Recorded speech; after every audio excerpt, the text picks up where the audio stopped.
Okay தானே பூமாதேவியும் பக்தியுடன் திருமாலை வணங்கி நின்றாளே. நாராயணா ஹரி நாராயணா நாராயணா ஹரி நாராயணா நாராயணா ஹரி நாராயணா நாராயணா ஹரி நாராயணா. இரண்யகசிபின் மகனாக பிரகலாதன் பிறந்தாரே. சிசுவாய் இருந்த பாலனுக்கு நாரதர் உபதேசம் செய்தாரே. ஹரிநாராயண நாமத்தை பிரகலாதன் சொன்னானே. அதனால் தண்டித்த இரண்யனும் உங்களை எங்கே கேட்டானே. தூணிலும் இருப்பான் துரும்பிலும் இருப்பான் என்று மகனும் பகத்தானே. கோபமுற்ற இரண்யனும் தூணை இரண்டாய் பிளந்தானே. உள்ளிருந்து நரசிம்மரும் ஆவேசமாக வந்தாரே.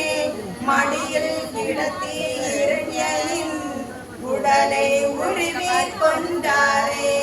நாராயணா ஹரி நாராயணா நாராயணா ஹரி நாராயணா நாராயணா ஹரி நாராயணா நாராயணா ஹரி நாராயணா.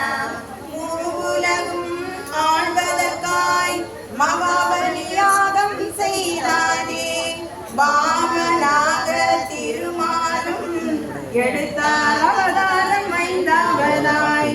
மூன்றடி நிலங்கனி யாசகமாய் மகாபலியிடம் கேட்டாரே. குரு சுக்கிரன் தடுத்தும் கேளாமல் யாசகம் தன்னை தந்தானே.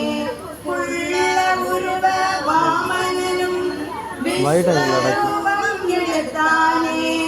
விண்ணையும் மண்ணையும் அளந்துவிட்டு மூன்றாம் அடிக்கு இடம் கேட்டான். மூன்றாம் அடிக்கு தன் தலையை காட்டிய பலியை வாமனனும் பாதாள லோகம் அழுத்தினரே.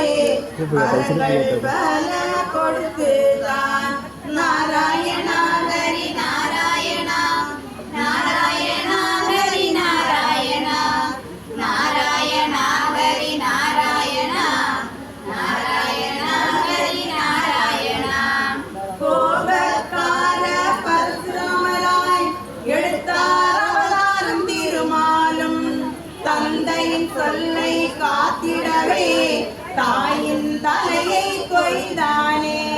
மகிழ்ந்த தந்தையும் மகனிடம் வரொன்றை தருகிறேன் என்றார். தாயும் உயிருடன் வேண்டுமென கேட்டு பெற்றார் தந்தையிடம்.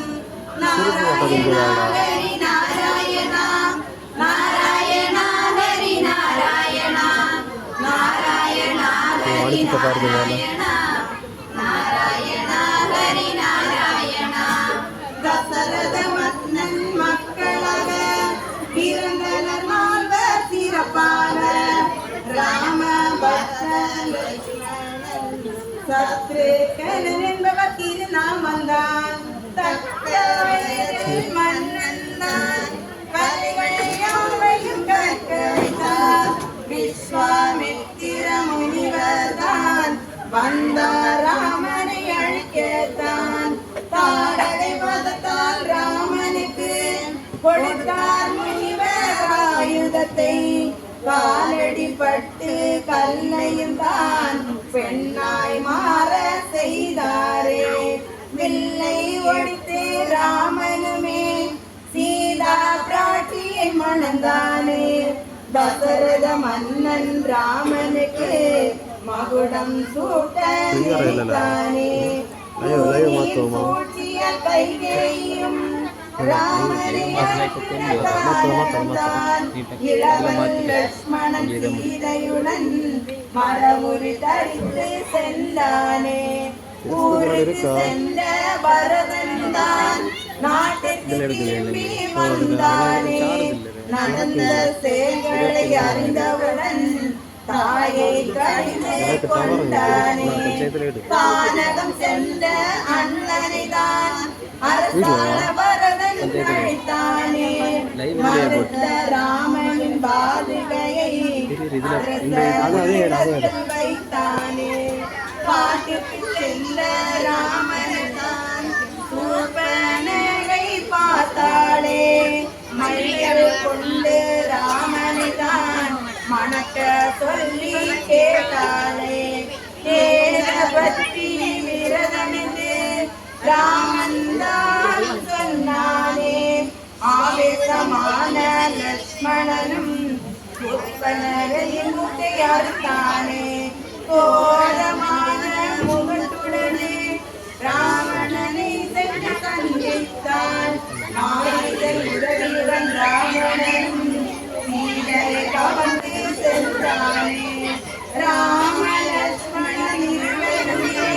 மாயுமைந்தனை சந்தித்தார் சுற்றி கொண்டனரே ஆலே அழைத்தார் ராமனுமே கடலை கடந்த